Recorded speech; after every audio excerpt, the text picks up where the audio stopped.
જે ગામની વસાહત બાબા રામદેવ પીરે વસાવી હોય, જ્યાં લોક માન્યતા પ્રમાણે રામદેવ પીરે જાતે રામ સરોવર લેક કોતર્યું હોય, રાજસ્થાનનું એવું એક દૈવી ગામ રામદેવરા. ત્યાં ઉતારો લેવો હોય તો શ્રી વાગડ ચોવીસી મહાજન દ્વારા સંચાલિત માતુશ્રી પાંચબેન દામજી મેકણ નીસર યાત્રિક ધામ, જ્યાં 3 માળની બિલ્ડિંગમાં વાતાનુકૂલિત 36 ફ્લેટ્સ આવેલા છે. દરેક રૂમમાં એસીની સગવડ સાથે લિફ્ટ અને 24 કલાક પાણીની સુવિધા પણ કરવામાં આવી છે. 3 સમયના સ્વાદિષ્ટ ભોજન માટે સ્વચ્છ અને સુઘડ ભોજનાલય પણ બનાવવામાં આવેલ છે.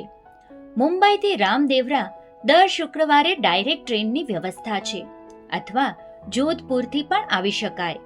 પ્રવાસ આકર્ષણ જેસલમેર ટુરિસ્ટ સેન્ટર બાજુમાં જ આવેલ છે. બુકિંગ ત્યાંથી કરવામાં આવે છે. તો રામદેવ પીરના દર્શન કરવા જાઓ ને ઉતારો લેવો હોય તો અહીં જણાવેલ નંબર પર સંપર્ક કરો. હરીશ બોહરા. વધુ વિગત માટે કમ્પ્યુટર સિટી એપ જોતા રહેશો.